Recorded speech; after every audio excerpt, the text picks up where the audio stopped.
Ladies, gentlemen, and all gamers of the ESRB rating, it is the Classic Gaming Podcast with your hosts, the Gents of the Classic Gaming Show, Mike, Nick, and Matt, where the only thing classy about us is the games we play. Hello and welcome. Welcome. My name's Mike. I'm joined here with Nick. Say what's up, Nick. Oh, hey, what's up? And my friend Matt. What's up, Matt? Yo up. Since this beginning of what's hopefully to come soon, that we just kind of introduce ourselves. Like I said, we have our names already. Now, I want to start with Nick. Nick, what's your games that you think are classy? What do you play the most? I play a lot of Zelda. I don't know, classy to me is it's more like the games that don't necessarily have to be popular to be amazing. I just like almost any game from any console, but Zelda's my favorite. Okay, so you kind of like anything that's not well known kind of thing. Oh, Zelda's well known. But your favorites are the ones people haven't heard of, so you can introduce them to something new. Yeah, I'm trying to be hipster. No, Nick's the hipster. I'm not a hipster. I hate hipsters. No offense to hipsters. All right, Matt, what's yours? What are you going with? For classy, I don't really have any really old kind of classy. I think the oldest brand that I really enjoy and I still kind of play is the original Fable. Okay. Oh, here we go. So you're more new age. New age classy. New age. You're kind of New age retro. Yeah, you're like the PS2 Xbox era kind of deal. I wouldn't say PS2 because I never got into that. Okay. 21st century. Yeah, 21st century. I'll still play my Nintendo 64, mainly first-person shooters like GoldenEye or Perfect Dark. Right. Yeah, those are always fun to me. Anything classic for me, anything from 80s and 90s. That's things have the potential to be classy, or to be classic games, but anything in the old Nintendo era is what I consider to be the best ones, the most classy for me. Favorite franchises. If anybody knows me, mine's Metroid, of course. Zach or Matt, you said something about Fable. Just the first Fable. The other two kind of dropped. Okay. And you're saying Perfect Dark, that you're more the first-person shooter on 64. Yep. So so GoldenEye and Perfect Dark. Pretty much. And I'm guessing Turok too on that one. Turok was when I was younger. Yeah, that was a really big game. I actually really liked it, but hasn't aged well. Huh? Hasn't aged well. It's just a funky control scheme in comparison to Perfect Dark or GoldenEye, which was really easy. Mm-hmm. It's that lock on. I'm telling you. Oh, I loved Turok. I think it had one of the best cheat code lists. It had cheat codes that altered the style of gameplay, altered the graphics. You could do polygon mode. It'd do weird stuff, and it kind of had, I don't know if it was on purpose, but the big cheat, the main cheat, Beware Oblivion is at hand, not only added all the cheats, but it pretty much, if you knew how to figure it out, if you're smart enough, you could get your game to go into co-op mode. Oh, cool. Okay. Oh, yeah. So it's you can not only play co-op mode, but you can also have all the guns and go through all the levels in co-op mode. It never bugged out really, just the cutscenes kinda. Yeah. You learn something new every day, man. The only Turok I've ever played is Turok 2. Yeah. And I have yet to beat even the first level. Oh god. I have the game. I bought it for maybe under $5. I tried it, but I had glare on my TV, so just couldn't get into it. So You have a pretty bad glare. Yeah. But, once again, if everyone's been in my room with my TV. My TV's old school. especially during the day. Especially. During the day, it's the worst. Yeah. Night times when we have our game nights though. Those are the good ones. Yeah. That's But for old retro games for me that I still kind of like, I gotta go with WWF No Mercy. I know it's a wrestling game and blah blah blah. Gotta go with that. It has to be one of my favorites for 64. Moving on. Any kind of Got 7 minutes left. Yeah, it's fine. Don't worry about any kind of like collections that we all have, or it be figures, anime, games, any kind of like certain thing that you guys collect, Oh man. or do you just have like an abundance of stuff? I'm kind of a hoarder with. If you look at some of my hard drives, I have a ton of anime. Hentai anime? Even if I hated it. Hentai anime? Oh yeah, I love hentai. Oh yeah. Enjoy those tentacles. Oh yeah. No, it's even like series that I absolutely hated. I have a tough time deleting them. Like, I hate Naruto, and I'm active about it. I will progressively, and I always hate Naruto. I don't even care if they redo it, or, redo all of it, and make it like 100 times better. Anyway, yeah, files on my computer. I usually have a tough time deleting them because usually I feel like I need them sometime down the road. You're kind of like scared that like you're just going to delete them and then you're going to want them later. Yeah, so I have to find them again. Right. And books, even if I don't read them, throwing a book away or something like that. That's just a good book going to waste. Yeah. That's where you sell the half price books. Yeah, there we go. I have like a ton of them too. I need to go to half price books. I'll bring a thing tomorrow. Yeah. All right, Matt. What are you into? What do you collect? Let's see. I just started collecting comics. I haven't really gone too far out there, but mainly for me, when it comes to collections, I gotta go with concert shirts. Every concert I've been to, I usually try to get a shirt. I'm the same way. Yeah. Those, knives, and swords. Yep. I'm a pretty big knife collector myself. Mine isn't as big as yours probably, but it's decent size. One day. Yep, one day. Yeah. All right, boys, bring them out. We'll measure. Well, and then yeah, what I have, mine's the video games. I got every Nintendo console released so far. Sega Genesis, Sega Dreamcast, a few Game Boys. And then like it's hard for me even to get rid of games. I mean, oh yeah. Like as long as I've known you, Mike, I don't think you've ever gotten rid of games. Oh, I have. Don't worry. When I was like little kid, like didn't think I'd ever play Super Nintendo again. Found my Super Nintendo in the garage, gave it to Goodwill. All my games. Huge facepalm. After like a year after I realized I did that, huge facepalm. For collections, there's one I forgot to mention. I can't believe I forgot it. Is belt buckles. Oh yeah, that's right. Fusion belt buckles. Anyone who knows me, I'm generally wearing the same belt buckle, but you'll notice that every time we go to like Hot Topic or some store or place, I'm generally looking at belt buckles to see if there are any that catch my eye. Oh yeah, definitely. All right, we got about maybe about 5-10 minutes left. One thing I'm just gonna bring up. Hopefully the podcast like gets better. This is definitely not how the format is. We're just doing a whole introduction. We're going to get into topics eventually, but there's one topic I want to talk about. November 18th is the launch of the Wii U.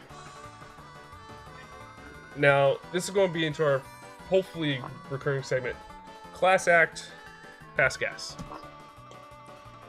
Oh, so we're going with that. Yep, we're going with it. Woo. So one subject of it is the Wii U. What do you guys think? And then I would just want your verdict. Like, yeah, I really think that it's going to be a cool system. I was looking at some of the demos that they've done so far. The graphics look like they've oh yeah, like Nintendo caught up. Yeah. Here's the thing with the graphics is what I'm concerned about is because it's trying to get into the current console market with its graphics. Well, that's not necessarily a bad thing. It's just more of a, if you saw for the Super Mario game that's coming out with it, it's still looking like a Wii Super Mario game. Yeah. Not all the games are going up there. It's just like Zombie U, which, by the way, I think it's going to be awesome. It is going to look pretty damn good. Right. But, yeah, not all the games are going to go up to that peak, but some of them are. See, with the launch of Mario Galaxy, Nintendo's graphics have improved. That's for sure. Yes. They look a little funky, but with Twilight, or not Twilight Princess, with Skyward Sword, they really just kind of changed directions with the way they were going with the graphics. Because for a while there, I was kind of concerned. Yeah. And you guys, I've said this so many times. The main thing about Nintendo that I feel that people very overlook, it's a party console. It is not. It's for me. It's not intended for the hardcore game, like the quote unquote hardcore gamer who spends day after day online chatting with friends, playing Call of Duty, and the newest games are coming out. Oh, something you're talking about me. Okay, you're an exception because you play. You're accepting the old stuff. But if you look from even the Super Nintendo when it had the multi-tap for Bomberman on Super Nintendo, Bomberman 2, I think. From there, and then N64, GameCube, Wii, all had 4 controller ports. Yeah. Yeah. This one still has the 4, but it's introducing a 5th player who is different than the other 4. Oh, is the 5th gonna have the Wii mode, or is The 5th is going to have the pad. Oh, Yeah. I think the pad looks pretty awesome. No, I will tell you, I demoed it at GameStop. It's solid. Is it? It is. It feels very good to me, and I feel like my verdict already. I feel it's going to be a class act already. See, the thing with Nintendo is that they've always been friendly with any age.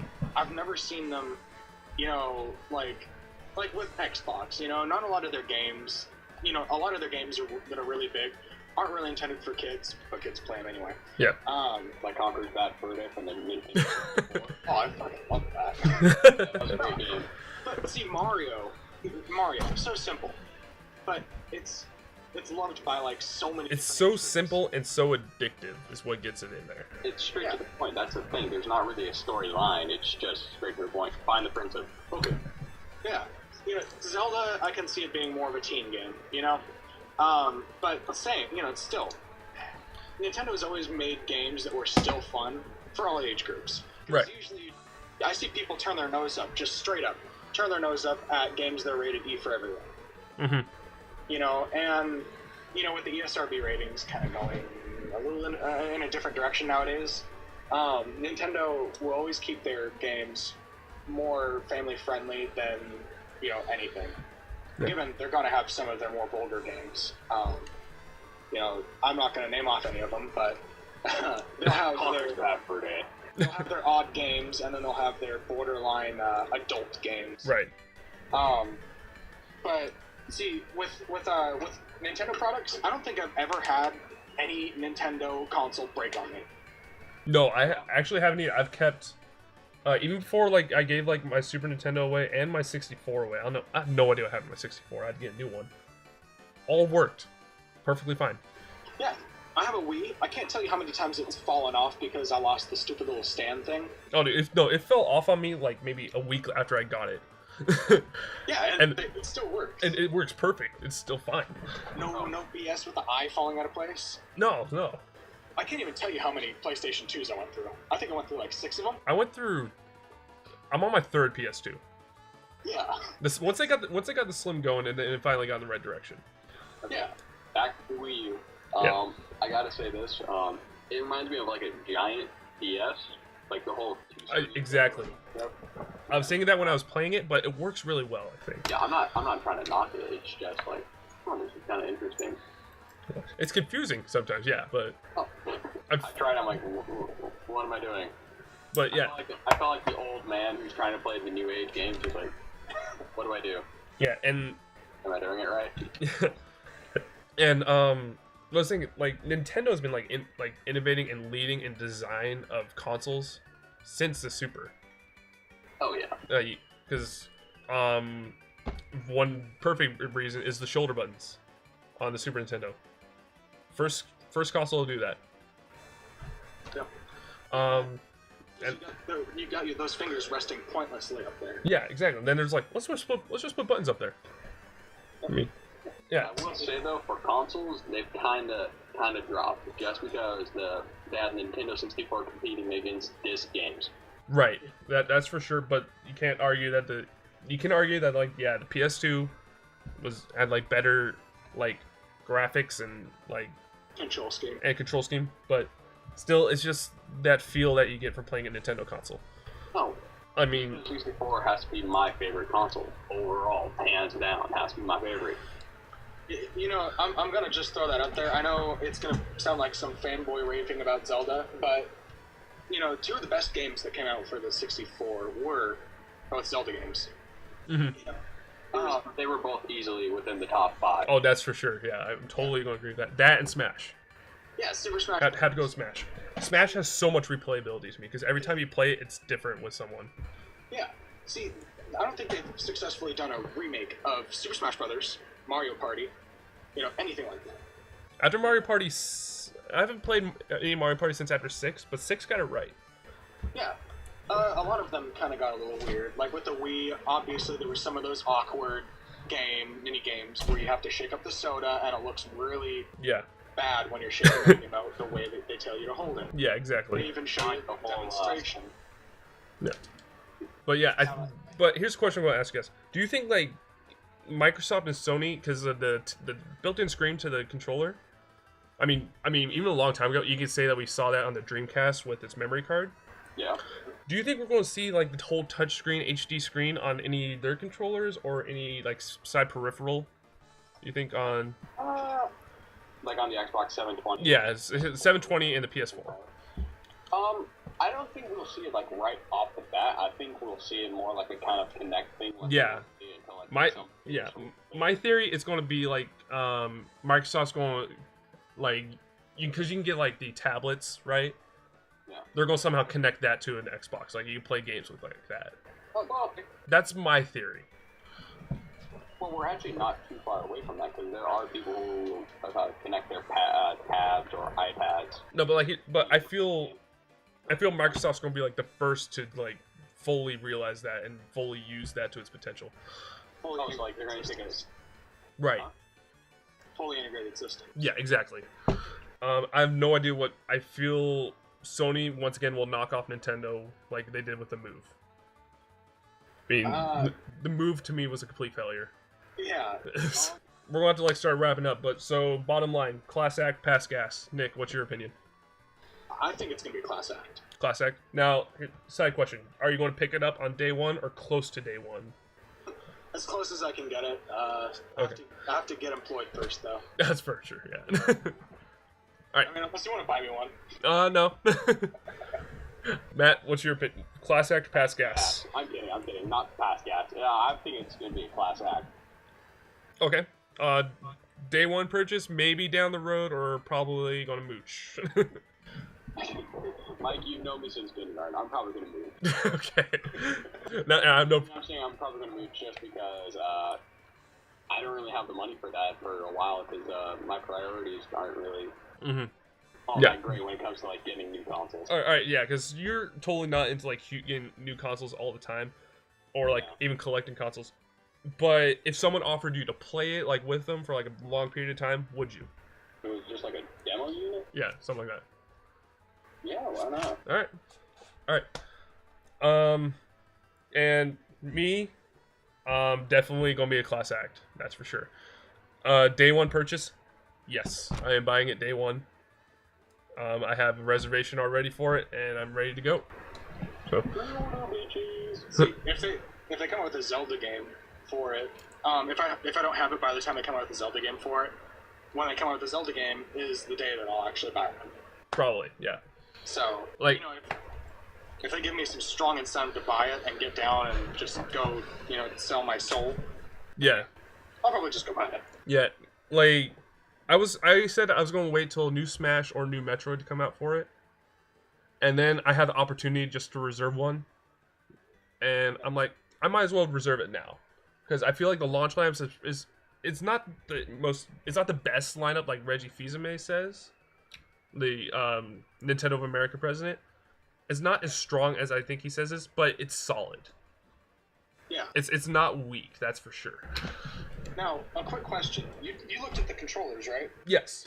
Are those going to take batteries, or No. are they going to go Actually, they might actually I think it's Charger. But I think it might take batteries. I'm not sure. I think it's Charger based. I'm gonna guess Charger just because that many batteries. That would be ridiculous. crazy. Yeah. I would have to buy like a rechargeable battery station just for my Wii U. Well, in general, look at the DS. They're already on chargers. They started charging back in the Game Boy SP, so I'm going to say they're going to be on chargers. Yeah, actually, I'm going to look that up after we finish this podcast. So I'm going. Wii notes. Yeah, I mean Wiimotes are. I think it's controllers. Yeah. That's just a controller. There's no screen with them. So yeah. Even if it is battery based, I'm sure a third party is going like Nyko is going to come out with a charge base for it. Yeah. And actually, no, I hate Pelican, but Nyko has pretty solid charging bases. Okay. They're fine with me, so I'm not sure if anyone else has any kind of experience with them, but they work fine for me. I can trust Mad Cats. You know, I can't say that I like their products very much, but I know that, you know, it's going to be low budget, and I know what I'm buying. Yeah. Pelican, however, I had a GameCube controller that was made by them. I believe it was a GameCube controller. I can't remember. But I know that the name Pelican instills deep, deep rage in my soul. And I feel like that's going to be a topic for next time, because we're going to have to wrap this up here. All right, so once again, for the Classic Gamer Podcast, that's all we have for today. Hopefully this takes off. Who knows, maybe not. We have more content ideas for whoever's subscribed to the channel, whoever wants to check us out. We'll try to get our name out there, see what we can do with that. All right, once again, for the Classic Gamers, we are the Gents of the Classic Gamers, if you will. I am Mike. I am Nick. I am Matt, and remember, just because you're not classic doesn't mean your games can't. Exactly. That's a great way to end it, and we'll see you all next time.